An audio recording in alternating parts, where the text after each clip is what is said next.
Lucky girl syndrome म्हणजे नेमकं काय? साधारणतः लकी गर्ल सिंड्रोम जो आहे ना, हा न्यूरो सायन्स वरती आधारित आहे. आणि ऑब्व्हियसली आपल्या मनात जे चाललंय that is our inner world, आणि आपल्या आसपास जे घडतंय आपल्यासोबत ते त्या इनर वर्ल्डची ब्ल्यूप्रिंट आहे, त्याची जस्ट झेरॉक्स आहे. लकी गर्ल सिंड्रोम आणि लॉ ऑफ अट्रॅक्शन यात नेमका फरक काय? बघा, लॉ ऑफ अट्रॅक्शन जे आहे ना, हे फक्त थॉट, इमोशन, ऍक्शन या 3 गोष्टींवरती साधारणतः आधारलेला आहे. आणि लॉ ऑफ अट्रॅक्शन मध्ये मॅनिफेस्टेशन आहे, व्हिज्युअलायझेशन आहे, अफर्मेशन आहे, अशा बऱ्याच गोष्टी आहेत. पण त्याच्या तुलनेत लकी गर्ल सिंड्रोम जो आहे ना, याच्यामध्ये ऑलरेडी रिसिव्ह केल्याच्या आयडेंटिटीमध्ये जगण्याची सुरुवात आहे. म्हणजे बघा, एक प्रयोग केला गेला होता, रिचर्ड वाइजमॅन त्यांचं नाव होतं, US मध्ये हा प्रयोग झाला होता. त्यांनी 20 असे लोक निवडले जे स्वतःला अनलकी समजतात. अच्छा. आणि 20 असे लोक निवडले जे स्वतःला लकी समजतात. लकी ग्रुपच्या लोकांनी तुलनेने सुरुवात करतानाच की जर $1000 बक्षीस कोणाला भेटणार असेल तर दॅट इज ओनली मी, मलाच भेटायला पाहिजे, मीच त्यासाठी पात्र आहे, या मानसिकतेने पानं उलटवायला सुरुवात केली. आणि मिरॅकलसली प्रत्येक व्यक्ती ज्याने पण ते उत्तर वाचलं लकी ग्रुप मधल्या, त्याने पटकन ते उत्तर दिलं. थोडक्यात काय आहे की लकी ग्रुप मधले लोक स्वतःला पात्र समजत होते आणि अनलकी ग्रुप मधला व्यक्ती म्हणजे स्वतःला तो पात्रच समजत नाही. नमस्कार, मी गणेश जाधव आणि आजच्या या एपिसोडमध्ये आपण लकी गर्ल सिंड्रोम आणि मॅनिफेस्टेशनच्या या चर्चेतील विषयावरती डॉक्टर कृष्णा भानुसे यांच्यासोबत सखोल चर्चा करणार आहोत.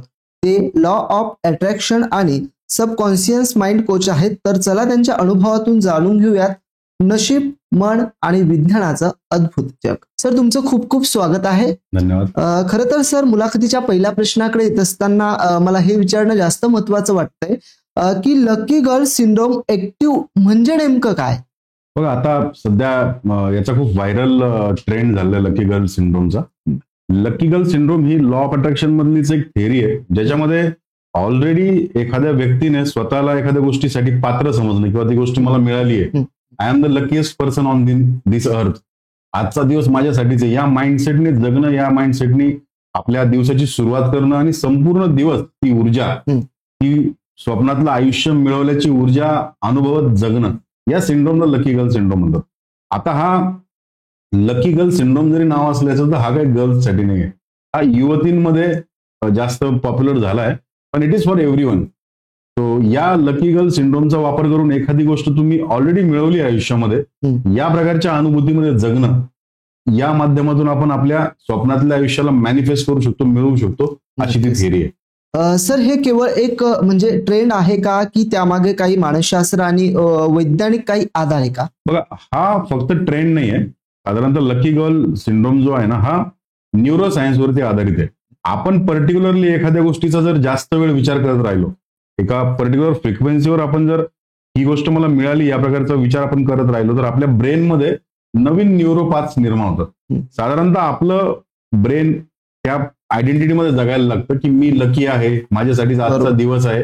आणि ऑब्व्हियसली आपल्या मनात जे चाललंय that is our inner world, आणि आपल्या आसपास जे घडतंय आपल्यासोबत ते त्या इनर वर्ल्डची ब्ल्यूप्रिंट आहे, त्याची जस्ट झेरॉक्स आहे.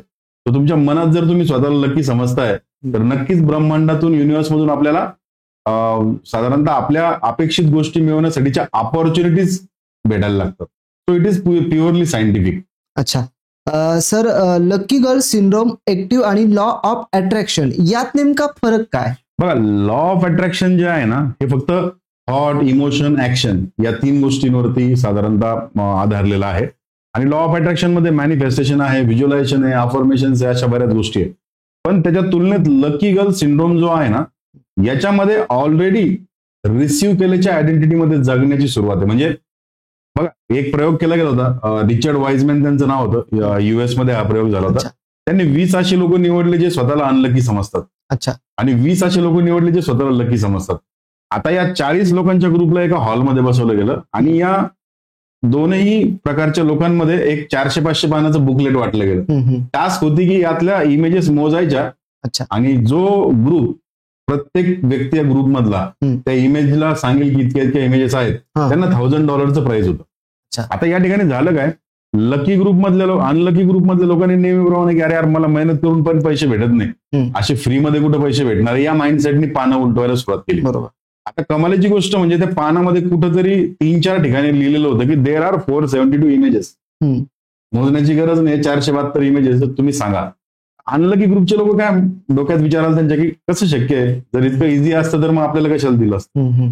लकी ग्रुपच्या लोकांनी तुलनेने सुरुवात करतानाच की जर $1000 बक्षीस कोणाला भेटणार असेल तर दॅट इज ओनली मी, मलाच भेटायला पाहिजे, मीच त्यासाठी पात्र आहे, या मानसिकतेने पानं उलटवायला सुरुवात केली. आणि मिराकलसली प्रत्येक व्यक्ती ज्याने पण ते उत्तर वाचलं लकी ग्रुप मधल्या त्याने पटकन ते उत्तर दिलं. थोडक्यात काय आहे की लकी ग्रुप मधले लोक स्वतःला पात्र समजत होते आणि अनलकी ग्रुप मधला व्यक्ती म्हणजे स्वतःला तो पात्रच समजत नाही आणि त्याच्यामुळे त्याच्या आयुष्यामध्ये ती संधी येत नाही किंवा आलेली संधी पण नाही यार मला कसं हे भेटेल असं म्हणून तो टाळून टाकतो. So that is the science. Sir, law of assumption म्हणजे नेमकं काय आणि ते आपल्या मनावर कसा परिणाम करत असतं? बघा, लॉ ऑफ ऍझम्पशन जो आहे हा ऍझम्पशनचा रूल आहे. आणि ऍझम्पशन म्हणजे काय की एखादी गोष्ट, फॉर एक्झाम्पल मी जर एमपीएससी करतोय फॉर एक्झाम्पल आणि मला एक पर्टिक्युलर पोस्ट काढायची आहे कलेक्टरची, डीवायएसपीची, मला एक्झाम मधलं जास्त माहित नाही बाय द वे.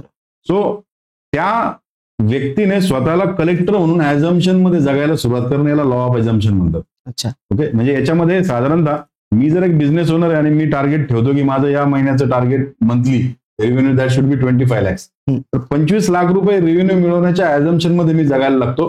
त्या ऍझम्पशन मध्ये मी विचार करायला लागतो आणि आपोआप ब्रह्मांडातून किंवा युनिव्हर्स मधून साधारणतः 25 लाख रुपये कमवण्यासाठी जी काही एनर्जी लागेल, जी काही ऍक्शन्स लागतील, जी कन्सिस्टन्सी लागेल, जो वाढलेल्या कामाचा मेहनतीचे जे वाढलेले आवर्स लागतील त्याच्यासाठी ऊर्जा भेटायला लागते आणि आपोआप काही दिवसात तो माणूस 25 lakhsच्या साधारणतः ऊर्जेमध्ये फ्रिक्वेन्सीवर जगायला लागतो आणि ही अचीव्ह द टार्गेट. अच्छा. सर, हे माइंडसेट कोण अवलंबून शकतं किंवा हे फक्त तरुण मुलींसाठी मर्यादित आहे का? हा जो लकी गर्ल सिंड्रोम आहे ना हा मुलींमध्ये लोकप्रिय आहे, मात्र इट इज फॉर एव्हरीवन. तर तुम्हाला याच्यामध्ये काय आहे ना, एक बेसिक प्रिन्सिपल जर तुम्ही अवलंबला की माझा आजचा दिवस माझ्यासाठीच आहे, माझ्या आजच्या दिवसामध्ये मला जे जे वाटतं ते सगळं घडणार आहे, ते सगळं मी मिळवणार आहे आणि I am the luckiest person, me luckiest person आहे, मला जे वाटतं तेच ब्रह्मांड माझ्या वाट्याला आणणार आहे, त्याच प्रकारची संधी मला भेटणार आहे आणि आलेली प्रत्येक संधी मी क्रॅक करणार आहे. या मानसिकतेने आपण दिवसाची जर सुरुवात केली तर एव्हरीबडी, कुठल्याही व्यक्तीसाठी हा जो लकी गर्ल सिंड्रोम आहे तो तितक्याच इफेक्टिव्हनेसली काम करतो. अच्छा. सर, दररोज लकी माइंडसेट विकसित करण्यासाठी आपण काय करू शकतो? Yes. So day to day life मध्ये जर दररोज आपल्याला लकी माइंडसेट डेव्हलप करायचा असेल तर सगळ्यात पहिली गोष्ट आपल्याला स्वतःवरती विश्वास ठेवायला सुरुवात करावी लागेल. मॅक्सिमम लोकांच्या लाईफमध्ये त्यांना हव्या असणाऱ्या गोष्टी भेटत नाही, याचं रिझन काय की ते त्यासाठी स्वतःला पात्र समजत नाही. सो आजच्या दिवसामध्ये मला जे काही मिळवायचंय त्यासाठी मी 100% पात्र आहे and I am the only eligible person to achieve that thing, to get that thing. या प्रकारचा माइंडसेटने तुम्हाला सुरुवात करावी लागेल. सेकंड थिंग, तुम्हाला अफर्मेशन्स याच्यासाठी काही सिस्टमॅटिक किंवा कस्टमाइज अफर्मेशन, कारण प्रत्येक व्यक्तीचं मॅनिफेस्टेशन वेगळ्या लेवलला चाललंय. कोणाला गाडी पाहिजे, कोणाला घर पाहिजे, कोणाला आयफोन पाहिजे, कोणाला एक नोकरी पाहिजे, कोणाला एक चांगला लाईफ पार्टनर पाहिजे. तर तुम्हाला ज्या गोष्टी लाईफमध्ये मिळवायच्या आहेत त्या मिळवल्यानंतर तुम्हाला जी अनुभूती येईल ना ती अनुभूती देणारे साधारणतः जे अफर्मेशन्स आणि व्हिज्युअलायझेशन्स आहेत ते तुम्हाला सेट करावे लागेल. आणि या सगळ्या गोष्टी तुम्ही सकाळच्या साधारणतः ज्याला ब्रह्ममुहूर्त म्हणतात 3:30 ते 5:30 हा खूप ऍस्पिशियस ज्याला म्हणता येईल ते महत्व आहे आपल्याकडे ब्रह्ममुहूर्ताचं. यावेळेस आपलं ब्रेन एका अल्फा वेव्हज मध्ये असतं आणि या अल्फा वेव्हज मध्ये आपल्या सबकॉन्शियस माइंडला ट्रीट करणं खूप सोपं आहे, सबकॉन्शियस माइंडला ट्रेन करणं खूप सोपं आहे. कारण बघा, एखादा व्यक्ती डोळे बंद करून आईस्क्रीम खाण्याची व्हिज्युअलायझेशन करतोय, इमॅजिनेशन करतोय आणि एखादा व्यक्ती खरंच आईस्क्रीम खातोय. या दोघांचा ब्रेन जर स्कॅन केला ना तर या ब्रेनमध्ये सेम प्रकारचे सिग्नल्स साधारणतः हे होतात, म्हणजे सेम प्रकारची फ्रिक्वेन्सी त्या ठिकाणांना निघती. याचा अर्थ काय की आपल्या अवचेतन मनाला खरं आणि इमॅजिनेशन यातला फरक कळत नाही. तर तुम्ही जास्त काळ जर एकच प्रकारची इमॅजिनेशन स्वतःला दिली ना तर आपण त्या प्रकारच्या आयडेंटिटीमध्ये जगायला लागतो आणि 100% आपण सायंटिफिकली आपल्या स्वतःला आपल्या लाईफमध्ये लकी सिंड्रोम आपण आकर्षित करतो. अच्छा. नक्कीच सर. सर, वैज्ञानिक दृष्टिकोनातून या संकल्पना कशा प्रकारे एक कार्यरत म्हणजे आहे किंवा कार्य करतात? येस, बघा हा खरंच खूप चांगला प्रश्न आहे. साधारणतः मानसशास्त्रामध्ये याला काय म्हणतात माहिती आहे का, सेल्फ फुलफिलिंगची प्रॉपर्टी आपण याला म्हणू शकतो.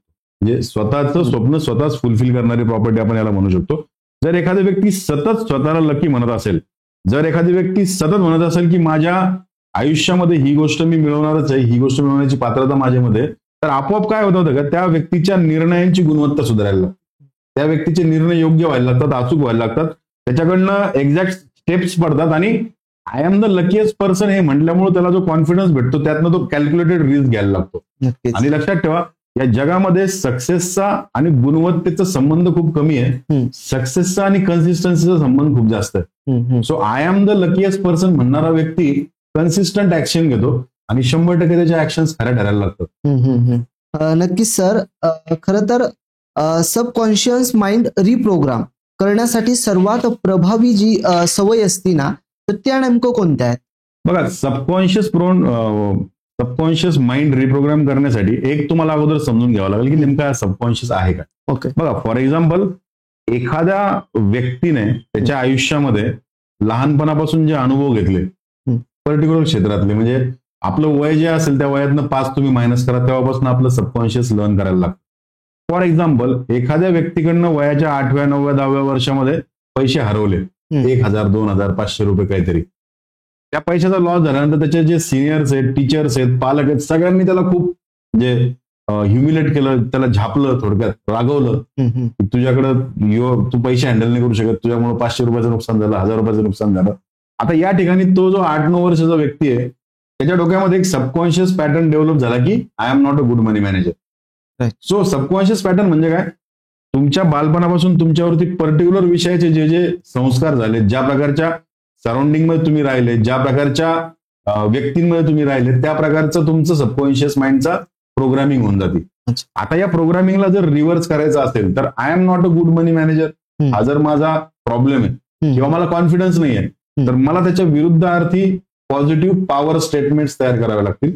For example, I am a good money manager, money comes to me effortlessly, किंवा मी एक खूप चांगला वक्ता आहे, माझे शब्द लोकांच्या साधारणतः मनामध्ये भिडतात, मनाशी भिडतात, लोक माझं ऐकतात. या प्रकारच्या अफर्मेशन्स मध्ये आपल्याला साधारणतः 21 दिवस 45 दिवस 90 दिवस अशा पॅटर्न्स मध्ये तुम्हाला स्वतःला ट्रेन करावं लागेल. आणि कुठलाही रिपीटेड थॉट, आणि त्यातल्या ज्यावेळेस आपण स्वतःशी बोलतो तो repeated thought subconscious mind as a reality त्याला ऍक्सेप्ट करतं आणि हळूहळू आपण त्या आयडेंटिटीमध्ये जगायला लागतो. So moral of the story काय की तुम्हाला जर तुमच्या सबकॉन्शियस माइंडला रिप्रोग्राम करायचं असेल, ज्या प्रकारच्या आयडेंटिटीमध्ये तुम्हाला जायचंय, ज्या प्रकारचा व्यक्ती तुम्हाला व्हायचंय, त्या व्यक्तीच्या कॅरेक्टरिस्टिक तुम्हाला व्हिज्युअलाइज करावं लागतील. त्या व्यक्तीच्या ऍक्शन्स तुम्हाला अफर्मेशन मधून रिपीट करावे लागतील.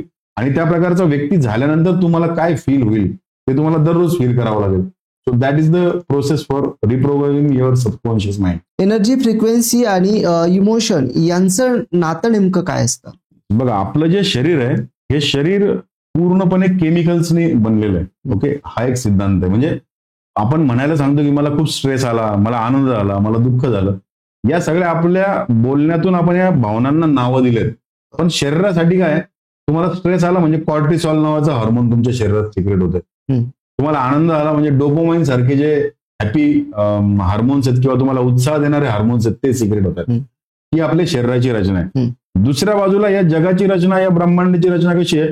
या जगामध्ये, ब्रह्मांडामध्ये प्रत्येक गोष्ट एका फ्रिक्वेन्सीवर चालती, एका ऊर्जेवर चालते.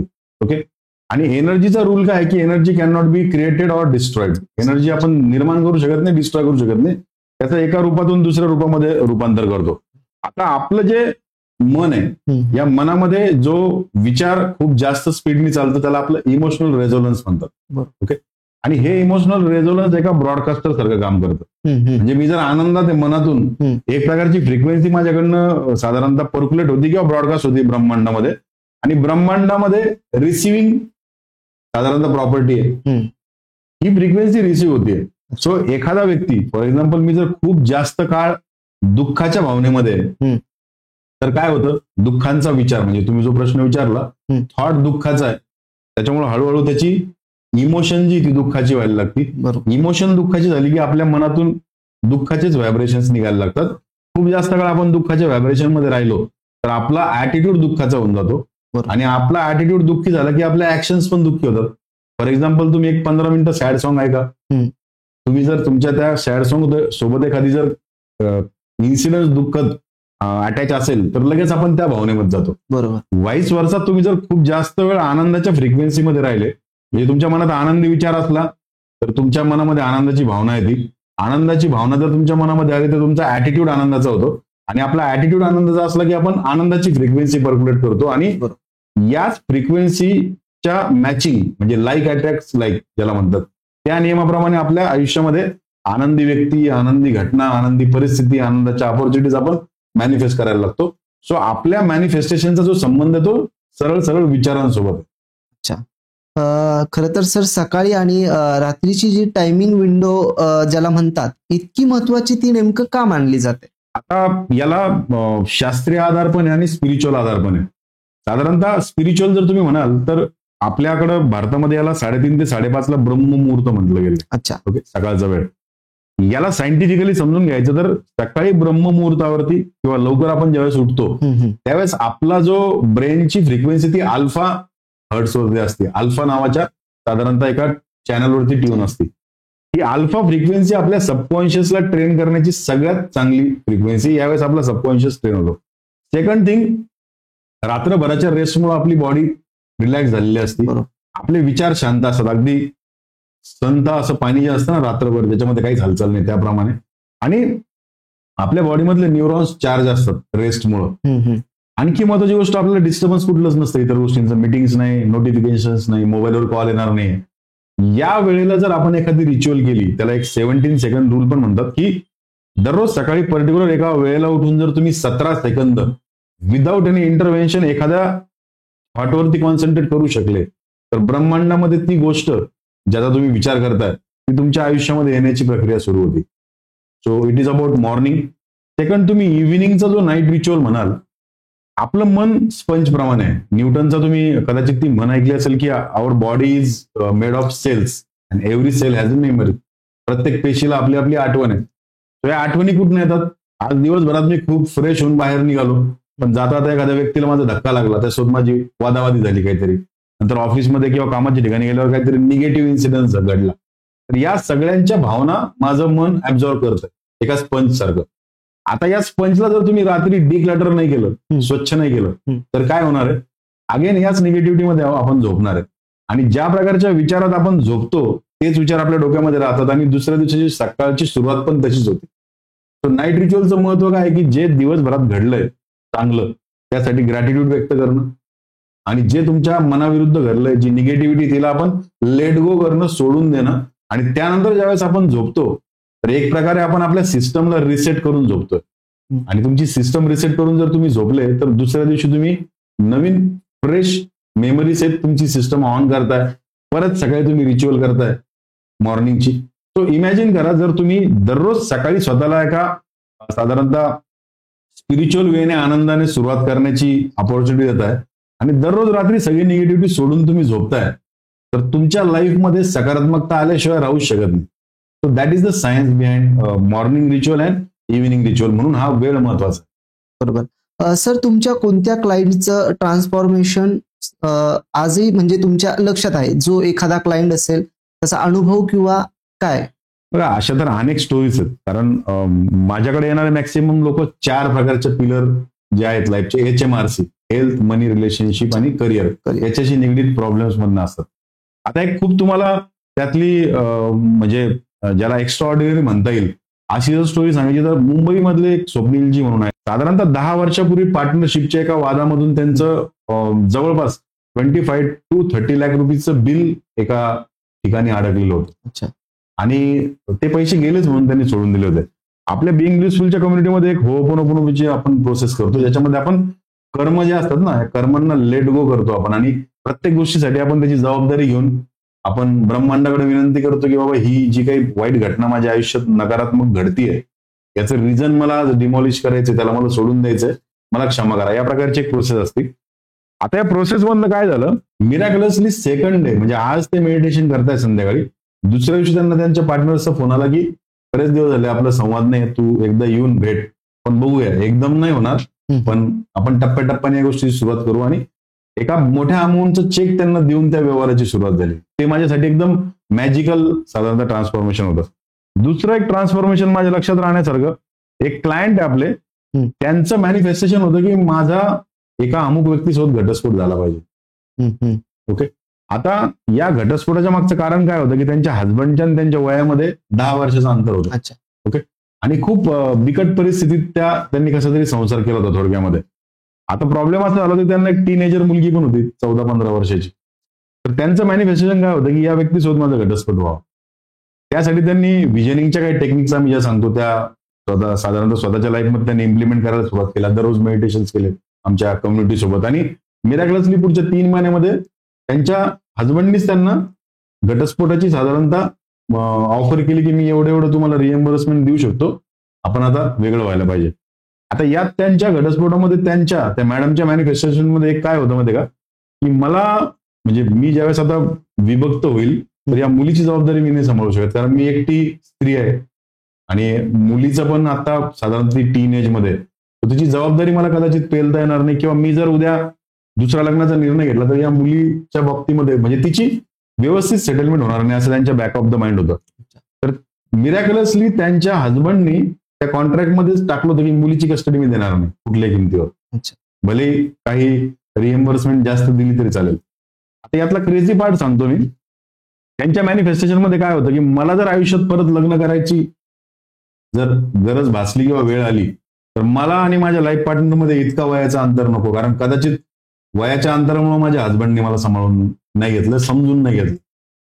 या 3 ते 4 महिन्याच्या पिरियडमध्ये त्यांच्या घटस्फोटाच्या नंतर त्यांना ऍक्च्युली ऑनलाईन एक स्थळ आलं. त्या स्थळाचा जो व्यक्ती होता त्याचं लग्न झालेलं नव्हतं आणि त्याचं वय यांच्यापेक्षा 1 वर्षाने कमी होतं. आणि देन दे गॉट मॅरिड आणि आता त्यांची हॅपीली पुढची साधारणतः हे सुरू आहे. मुलीचं त्यांचं पण रिलेशन चांगलं आहे आणि त्या पण एका नवीन रिलेशन मध्ये गेल्या. सो या माझ्यासाठी काही क्रेझी मुवमेंट्स आहेत. त्याच्या तर सांगण्यासाठी खूप क्रेझी मॅनिफेस्टेशन लोकांनी केलेले आहेत. लोकांनी IITच्या सीट्स मॅनिफेस्ट केल्या आहेत. आपल्या इन्स्टाच्या चॅनलवर जर तुम्ही बघितलं, इन्स्टावर किंवा युट्यूब चॅनलवरती, तर हे सगळे टेस्टिमोनियल्स मी टाकलेले. काही लोकांनी बदली मॅनिफेस्ट केलेली आहे, UPSC MPSC ची पोस्ट मॅनिफेस्ट केलेली आहे. कारण एक लॉजिकली आपल्याला लहानपणापासून शिकवलं गेलंय की सक्सेस होण्यासाठी मेहनत गरजेची. बरोबर. पण लॉ ऑफ अट्रॅक्शनचा रूल काय सांगतो की तुम्हाला सक्सेस होण्यासाठी मेहनत गरजेची आहे पण पुरेशी नाही आहे. यासोबत तुम्हाला माइंडसेट पाहिजे आणि क्लिअरिटी ऑफ इंटेन्शन पाहिजे, नेमकं हवंय काय. तो या प्रकारच्या काही स्टोरीज आहेत ट्रान्सफॉर्मेशन. हे सगळं करत असताना काही चुका करतात बरेच जण, तर त्या कुठल्या चुका करणं म्हणजे करतात किंवा त्या करायला नकोय? नॉर्मली एक सगळ्यात मोठी चूक म्हणजे काय की लॉ ऑफ अट्रॅक्शनची सुरुवात करणारे लोक युट्यूबवर किंवा ऑनलाईन रिसर्च करतात. ऑब्व्हियसली युट्यूबचा किंवा कुठल्याही ऑनलाईन प्लॅटफॉर्मचा अल्गोरिदम असा सेट आहे की त्यांनी जो सर्च केला तर त्याच्या इंटरेस्टमध्ये स्टॅम्प होतो आणि त्याच प्रकारचे व्हिडिओ त्याला दिसायला लागतात. आता युट्यूबवर तुम्ही साधारणतः दिसणाऱ्या व्हिडिओ मधला व्यक्ती किती क्रेडिबल आहे, किंवा आता मी साधारणतः एक व्हिडिओ बनवला की तुम्हाला बायपास सर्जरी कशी करायची आणि तो युट्यूबवर टाकला. I am not a doctor, म्हणजे मी सर्जिकल डॉक्टर नाही, पण युट्यूब मला विचारणार नाही की तुझी डिग्री आहे का. युट्यूब फक्त काय करणार, व्हिडिओला पोस्ट करून टाकणार. सो समोरच्या व्यक्तीची क्वालिफिकेशन आहे की नाही हे न बघता युट्यूबवरचे बरेचसे व्हिडिओ असतात आणि मॅक्सिमम लोक या प्रकारच्या व्हिडिओला बघून त्यातल्या रिच्युअल्स ट्राय करायला लागतात. हे तुम्ही आता बघितलं, तो हळदीच्या ग्लासचा ट्रेंड आला होता, त्याच्या अगोदर एक येलो बटरफ्लाय ट्रेंड आला होता, त्याच्या अगोदर ट्रेंड आता हा लकी गर्ल सिंड्रोम. सो लोक याला सर्च करतात आणि याच्यावर जी छोटे मोठे व्हिडिओ भेटतात त्याला ते डेली रुटीन मध्ये ट्राय करण्याचा प्रयत्न करतात. यातनं 2 गोष्टींचं नुकसान होतं. पहिली गोष्ट, एकतर काहीतरी विचित्र गोष्टी त्यातनं घडतात. दुसरी गोष्ट, त्यांना रिझल्ट येत नाही आणि रिझल्ट न आल्यामुळे त्यांचा माइंडसेट काय बनतो की काही खरं नसतं या लॉ ऑफ अट्रॅक्शनचं. आता त्यांनी प्रोसेस चुकीची केली म्हणून त्यांना रिझल्ट नाही आला, पण त्यांनी ब्लेम दिला लॉ ऑफ अट्रॅक्शनवर. आणि अशा प्रकारचा व्यक्ती पुढे जाऊन भविष्यामध्ये लॉ ऑफ अट्रॅक्शनच्या बाबतीत काहीच ऐकून घेणार नाही, कारण त्याचा माइंडसेट झाला आता की हे काहीच खरं नसतं. ही एक सगळ्यात मोठी चूक मी बघतो. दुसरी चूक कन्सिस्टन्सीची आहे.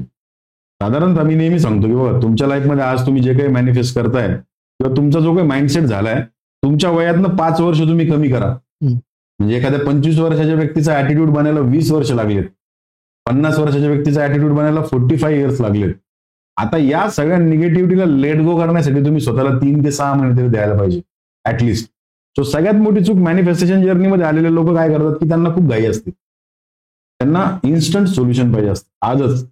आणि लॉ ऑफ अट्रॅक्शन असेल, मेडिटेशन असेल किंवा कुठलीही जी चांगली प्युअर थेअरी आहे हिलिंगची, त्याच्यामधनं एका मिनिटात रिझल्ट येऊ शकत नाही. सो सेकंड मोस्ट चूक करतात लोक की लोकांकडे पेशन्स नाही. ते 4, 8, 10 दिवस करून बघतात आणि लगेच ते गिव्ह अप करतात.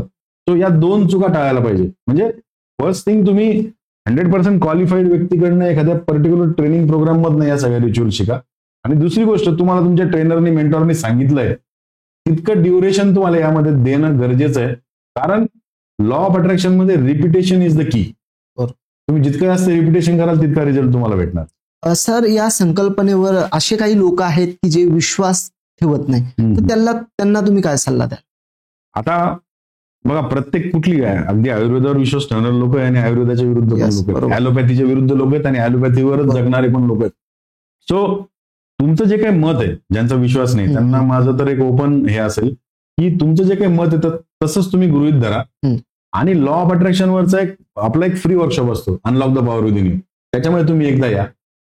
ओके, इकडं आल्याच्या नंतर तुमच्या लॉजिकल ब्रेनला, लक्षात घ्या, लॉजिकल ब्रेन वकिलासारखं असतो, त्याला प्रूफ्स लागतात. इकडे आल्यानंतर मी तुम्हाला जे प्रूफ्स देईल ना सायंटिफिक एव्हिडन्सच्या माध्यमातून, त्याच्यानंतर तुमचं लॉजिकल ब्रेन पहिले तर मान्य करेल की नाही, लॉ ऑफ अट्रॅक्शन काही छोटा नाहीये, इट्स अ सायंटिफिक प्रोसेस. आणि एकदा का त्या व्यक्तीच्या मनाने ते मान्य केलं, त्यानंतर माझ्यासोबत तुम्ही 10-15 दिवस एक रिच्युअल मी सांगेल ती करून बघा. आणि जर त्याच्यानंतर तुमचं मत नाही बदललं तर I can do anything. 100% law of attraction वरती बघा, एखाद्याचा विश्वास नसेलच तो आणणं इम्पॉसिबल आहे, पण जर तुम्ही 100% फेथ मधून जर या प्रोसेस केल्या तर तुम्हाला 100% रिझल्ट येतो.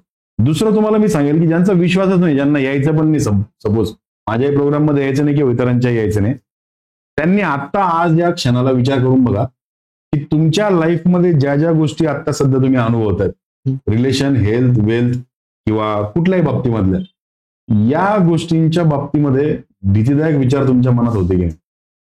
साधारणतः आपण काय करतो माहिती का, ज्या ज्या गोष्टी, म्हणजे आता एका व्यक्तीला चांगली नोकरी पाहिजे, पण त्याच्या मनातली फ्रिक्वेन्सी काय माहिती का, मला ही नोकरी भेटेल की नाही माहिती, निगेटिव्ह फ्रिक्वेन्सी. ज्या व्यक्तीला लाईफमध्ये रिलेशनशिपची खूप गरज आहे, त्या व्यक्तीच्या मनातला विचार काय की यार हे रिलेशनशिप टिकेल की नाही, आणि त्याचा रिझल्ट काय, त्यांना चांगली नोकरी नाही भेटली. त्याचा रिझल्ट काय, त्यांना चांगलं रिलेशन त्यांच्या वाट्याला नाही आलं. मी श्रीमंत जर नाही झालो तर काय करायचं हा विचार डोक्यात ज्याच्या आहे त्याला पैशासाठी स्ट्रगल करावं लागत. सो ज्यांचा विश्वास नाही ना, त्यांना मी सांगेल की तुम्ही आज ज्या प्रॉब्लेमच्या बाबतीमध्ये तुम्ही जास्त सफर होताय ना, त्या प्रॉब्लेमशी निगडीत निगेटिव्ह विचार तुमच्या मनामध्ये आहे की नाही, याचं उत्तर त्यांना लगेच भेटून जाईल. काही लोकांना असं वाटतं की ही सगळी विशफुल थिंकिंग आहे. विशफुल थिंकिंग म्हणजे अपेक्षा आहे. आणि लॉ ऑफ अट्रॅक्शन मध्ये आपण bending your day, bending your life शिकवतो. बघा, मी नेहमी माझ्या ट्रेनिंग मध्ये सांगतो की अपेक्षा ठेवणं म्हणजे भीक मागण्यासारखं आहे. आजचा माझा दिवस चांगला गेला तर किती बरं होईल, ठीक आहे, भीक मागण्यासारखं आहे. ती भीक भेटेल की नाही माहित नाही. त्याच्याऐवजी लॉ ऑफ अट्रॅक्शन काय माहिती का, विशफुल थिंकिंगच्या पुढं लॉ ऑफ अट्रॅक्शन मध्ये 3 गोष्टी आहे. सगळ्यात पहिले आस्क, जे पाहिजे ते मागा. सेकंड थिंग, जे मागितले ते भेटल्याचं बिलीफ तुम्ही ठेवा. आणि थर्ड थिंग जे आहे ना, त्याच्यामध्ये ते रिसिव्ह केलं असं जगायला सुरुवात करा. आणि त्यातला चौथा मेन जो फॅक्टर आहे, जे सगळे लोक विसरतात, तो म्हणजे त्याच्यासाठी फुलफिलमेंट करणाऱ्या ऍक्शन्स. म्हणजे फॉर एक्झाम्पल, मला जर आता माझ्या ट्रेनिंग कोचिंगचंच उदाहरण जर घेतलं तर ज्यावेळेस आम्ही एक 5-10 लाख रुपयाच्या रेव्हेन्यूवरती होतो, लॉ ऑफ अट्रॅक्शन मी माझ्या ट्रेनिंग कोचिंगच्या बिझनेससाठी लावलं आणि आमचं मॅनिफेस्टेशन होतं की revenue should be 25 to 30 lakhs. तर दररोज सकाळी या प्रकारच्या रेव्हेन्यूसाठी मी ब्रह्मांडाकडे प्रेयर करायला सुरुवात केली, म्हणजे आस्किंगनी सुरुवात केली. त्याच्यानंतर 25 लाख रुपये रेव्हेन्यू आला तर मी माझ्या लाईफमध्ये काय काय चेंजेस करणार आहे, माझ्या टीमच्या लाईफमध्ये काय काय चेंजेस होणार आहे, माझ्या ऑफिसमध्ये काय काय चेंजेस होणार आहे, याचं मी ॲझम्पशन, याचे व्हिज्युअलायझेशन करायला सुरुवात केलो. म्हणजे मी बिलीफ मध्ये गेलो. आणि त्याच्यानंतर मी याला खरंच रिसिव्ह करण्यासाठी ज्या ऍक्शन्स लागतात, म्हणजे फॉर एक्झाम्पल सकाळी आपले अगोदर 6च्या नंतर ट्रेनिंग असायच्या, आता माझे 4:30ला क्लास असतात. कारण मला जर 10 लाखाला 25 लाखात कन्वर्ट करायचंय, त्याचा मी जर विचार करायला लागलो तर सबकॉन्शियसली तुमच्या समोर थॉट्स येतील की 10चे 25 करायचे तर तुला एक वर्कशॉप वाढवावं लागणार आहे, तुला संडेच्या ऐवजी अजून फ्रायडेला पण वर्कशॉप करावं लागणार आहे. सो विशफुल थिंकिंग मध्ये फक्त अपेक्षा ठेवली जाते, काहीच होत नाही. आणि लॉ ऑफ अट्रॅक्शन मध्ये अपेक्षा ठेवणं, त्या मागणं, त्या मिळाल्याच्या आविर्भावामध्ये जगणं आणि ते मिळवण्यासाठी ऍक्शन्स घेणं, या सगळ्या गोष्टींचा एक सिस्टमॅटिक पाथ असतो. त्याच्यामुळे विशफुल थिंकिंग आणि लॉ ऑफ अट्रॅक्शन या एका नाण्याच्या 2 बाजू आहेत. सर, दररोज एक विचार माणसानं ठेवायला हवाय असं म्हणतात, तर तो विचार नेमकं काय असायला हवा, त्यावरती काय सांगाल? बघा, प्रत्येक दिवसासाठी जर एक पॉवरफुल विचार तुम्हाला ठेवायचा असेल ना, तर त्याला आपण राईट अँड क्लिअर इंटेन्शन असं म्हणू शकतो. बरोबर. बघा, मी अनेक ट्रेनर्स, कोचेस, मेंटॉर्स यांच्या तालमीमध्ये घडलेलो आहे. टी हार्वेकर असतील, त्याच्यानंतर रिच डॅड पुअर डॅडचे जे रॉबर्ट किओस्की आहे, त्याच्यानंतर असे अनेक ट्रेनर्स आहेत, टोनी रॉबिन्सन्स आहे. या सगळ्यांच्या ट्रेनिंग मधला जर एक तुम्ही मेजर वाक्य जर तुम्ही मला विचारा की सगळ्यांमध्ये काय सगळ्यात पॉवरफुल सेंटेन्स आहे, तर ते पॉवरफुल सेंटेन्स काय माहिती का, या जगामध्ये 99% लोक त्यांना जे हवंय ते मिळवल्याशिवायच या जगाचा निरोप घेतील.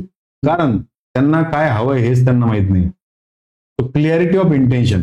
जर तुम्हाला तुमच्या दिवसभरामध्ये आज 10,000 रुपये कमवायचे, तर तुमचं इंटेन्शन सकाळी उठल्याबरोबर क्लिअर पाहिजे की yes I have to earn 10,000 rupees today.